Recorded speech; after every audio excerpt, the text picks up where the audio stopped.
At 11:30 a.m. on the 15th of September 1940, Sergeant Pilot Ray Holmes took to the air in his Hurricane fighter plane. A huge fleet of German bombers was heading for London. It was the darkest hour of the Battle of Britain. By 12:30, Ray, out of ammunition, spotted a lone German bomber heading for Buckingham Palace. Ray took a decision that was to make him a hero. He rammed the German plane. The collision ripped off its tail and it plunged to earth. The palace was safe. This unique footage records the German bomber's final seconds. Ray bailed out as his own plane plummeted downwards. It penetrated deep under a London street. It has lain there, buried, for 64 years. Be a dig in the most difficult of conditions. It will also be a rescue mission to retrieve the Hurricane engine before it rots in the acidic, waterlogged London earth. The Hurricane hit the road, traveling at 400 miles per hour and smashed to pieces on impact. Chris thinks the wings, fuselage and most of the cockpit fragmented and scattered across the surface of the junction. But the heaviest part of the plane, the engine block, penetrated several feet beneath the road, rupturing a high-pressure water main. After the impact, the emergency services cleared the debris. They had to reinstate the junction quickly, so they repaired the water main, backfilled the crater, and relaid the road surface, sealing the engine underground. The engine, its exact location unrecorded, lies lost to this day.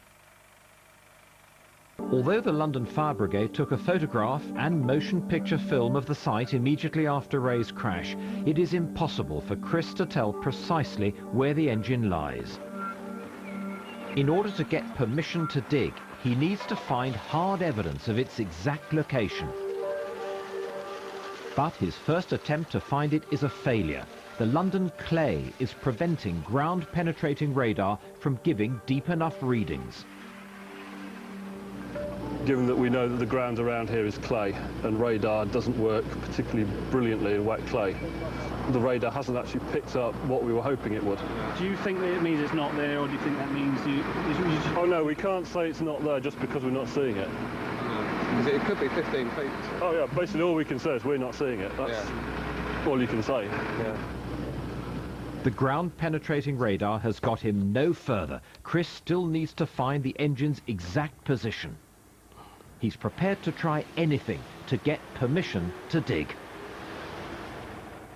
Now, I shall do a revolve here. Having failed to find Ray Holmes's lost Hurricane engine with ground-penetrating radar, Chris Bennett is experimenting with a less conventional technology. Can we just do this area around here? He knows roughly where the plane came down, but he needs an exact location. He turns to the ancient art of dowsing to see if it can offer any leads. I shall do a quick method to start with, which I don't really understand myself. I shall stand in the middle and revolve and see whether I get a signal while doing that. My body is reacting to a change of radiation field. This stick indicates what's going on inside the body.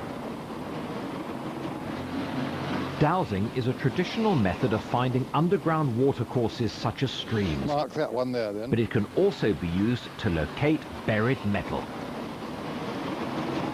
There. The dowser was subsequently to be proved right, but unfortunately for Chris, there was no way of knowing at the time exactly what he had found.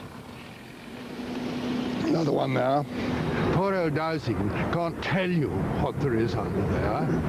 It can only say that I get a signal at that point. Goodness knows what other things may be under the ground. But he's found a big anomaly down here, which is metal, and I believe that it's a reasonable depth. Object under the junction at long last opens doors for Chris Bennett. The officers of Westminster Council and the other public authorities finally give him permission to dig.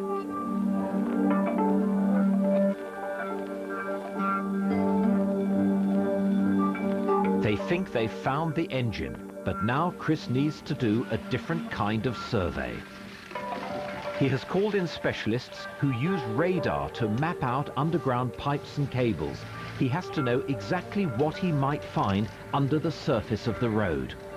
These chaps are doing their radar survey, see what we can pick up. They're going to do it 2 different ways, 90 degrees, so doing it really thoroughly. They can give us a very accurate readout of where the pipes are. In fact, we'll physically mark them on the road today, I suspect. The news isn't good. The radar survey shows a massive 18-inch water pipe running across the area Chris wants to dig. They've carefully plotted a 10-foot square trench from the radar results and analysis of old photographs, and now it'll have to move to avoid hitting the water main. Chris is not happy. That is the designated area at the moment.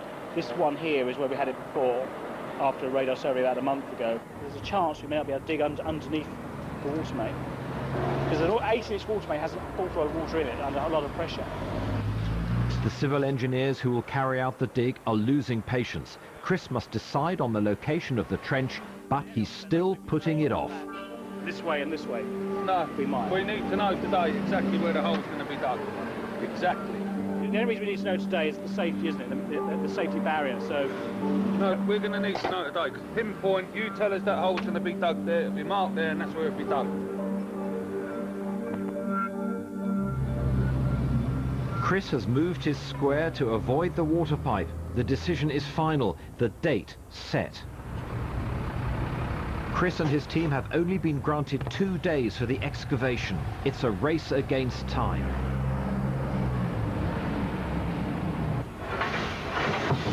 Ray's Hurricane is stopping traffic for the 2nd time. The dig site is close to Victoria Coach Station. Buses struggle to negotiate the tight corner.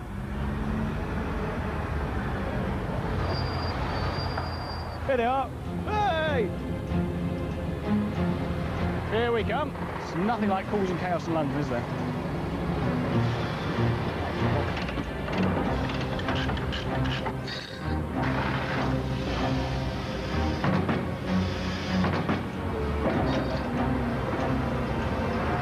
Chris is finally to put his theories to the test. The dig is on.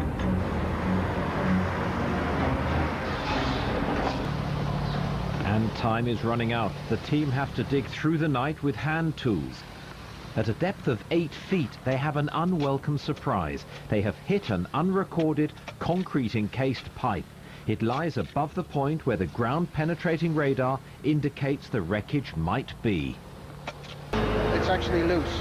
What we can't afford to do is to crash into the shaft and push the water main up, which will break the underside of the water main. Can you come out of the way, please?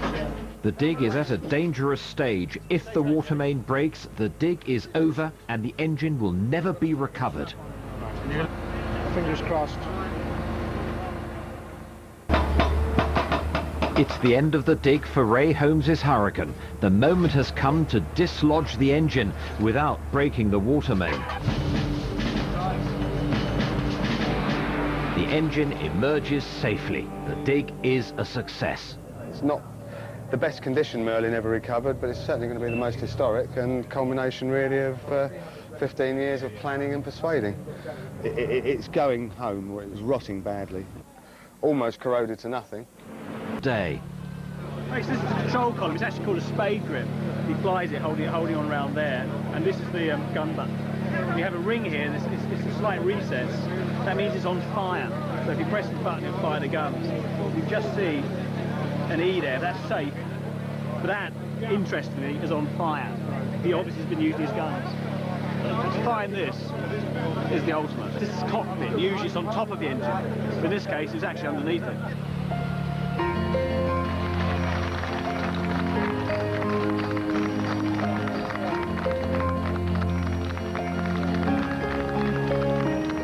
Word of the dig has spread. Ray arrives at the site to be met by members of his old squadron and the digging team.